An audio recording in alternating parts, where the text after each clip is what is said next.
Hi again, I am Stephen Wester, CEO of Predictive ROI. Thanks for coming back for this week's video, where we're going to go into the new and improved Trojan Horse of Sales strategy. At Predictive, my team and I were always looking for new ways to iterate, make improvements, toss out the old and work in the new, test things, and then learn from all the data that we collected, and then make improvements based on that data. So back in episode 600 of Onward Nation, I illustrated and talked about, in full transparency, really behind the curtain, the Trojan Horse of Sales strategy. And then in this YouTube channel, I've recorded and shared with you several videos that broke that down even further and illustrated it in different ways.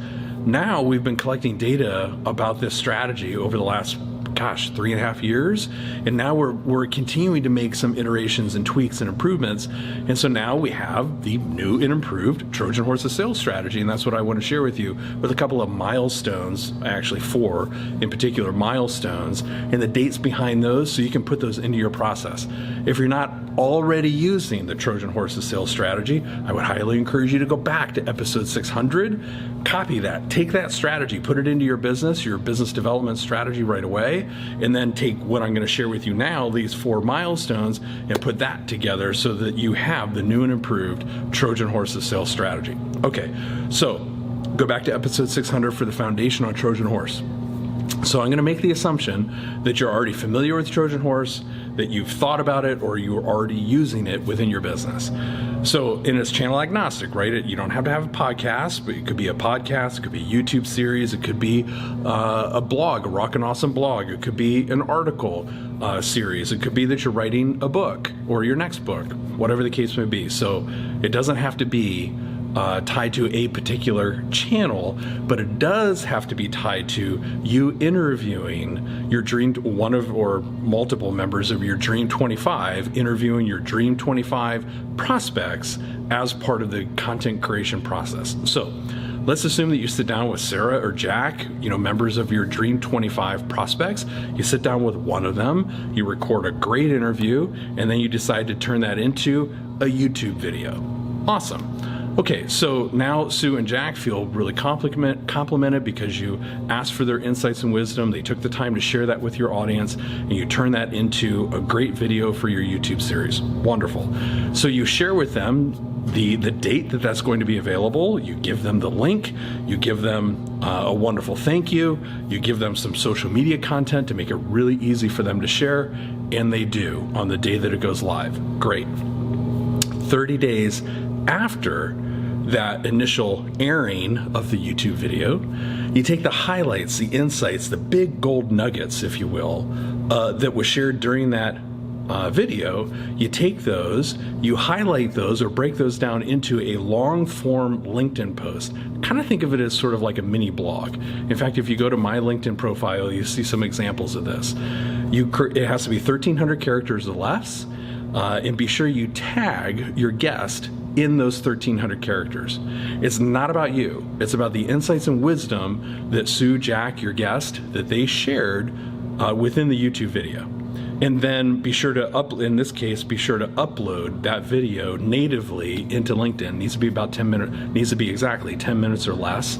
So whatever that clip is, so upload that natively into LinkedIn, write a long form LinkedIn post, and be sure to tag your guest in that post. So you do that 30 days after the YouTube video airs. So that's the first kind of milestone. I guess actually the first milestone is the YouTube video airing on that first day, and then the second milestone is the 30 days after the initial air date, if you will. So now let's go to 60 days after that initial air date. This is where you take that content even deeper.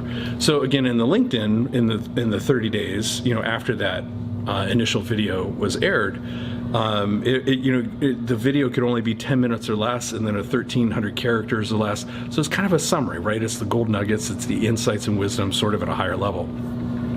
Now at 60 days after that has aired, you want to go deeper. You want to do a deeper summary of the insights and wisdom, more dialogue, why that's impactful, how that can help your audience. Really go deep in and around that guest's insights and wisdom, okay? And then that is going to be a blog post on your website. And you're going to share that via email with your guests so they know that you posted it.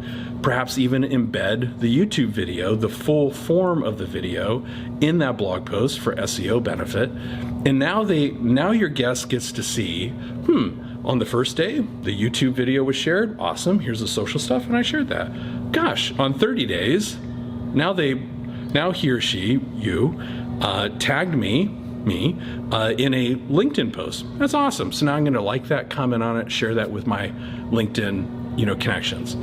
And now, gosh, they took and shared my insight and wisdom on a blog post, and they embedded the video. How cool of them to do that. That's at 60 days.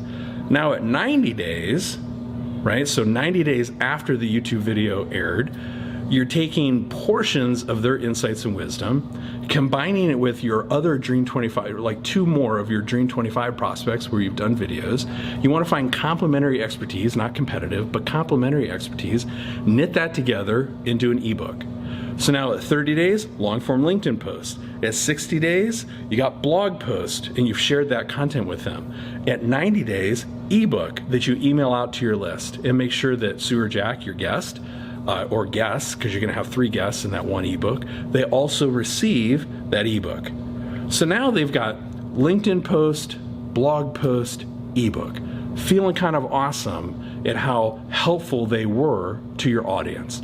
Now at 120 days after the interview, you reach back out to Sue, Jack, your prospect, and say, "Hey, Jack, thanks again for being a guest on my show, my YouTube channel, my blog. Thanks for helping me write that chapter for my next book," whatever the context is. "Hey, Jack, thanks very much for being a guest on my show. I really appreciate you taking the time to share your insights and wisdom with our audience. Super helpful. In fact, my team and I just sat down and we rewatched your video. And when you said X, that made us think about Y. And you know what? We do Y really, really well here. Is there a day or time next week that we could sit down and chat about that?" Sue or Jack, your prospect, they say yes to that. Why? Because it never, ever, ever, this entire process never felt like biz dev. And you were totally genuine through the entire process. You were seeking their insights and wisdom to be helpful to your audience, and they were. And now you're reaching back out to them and saying, "Hey, I think there might be an opportunity for me to be helpful to you. Is there a time that we can sit down and talk with that?" Because you've built so much rapport and you've sincerely have built a relationship. The answer to that question is going to be yes.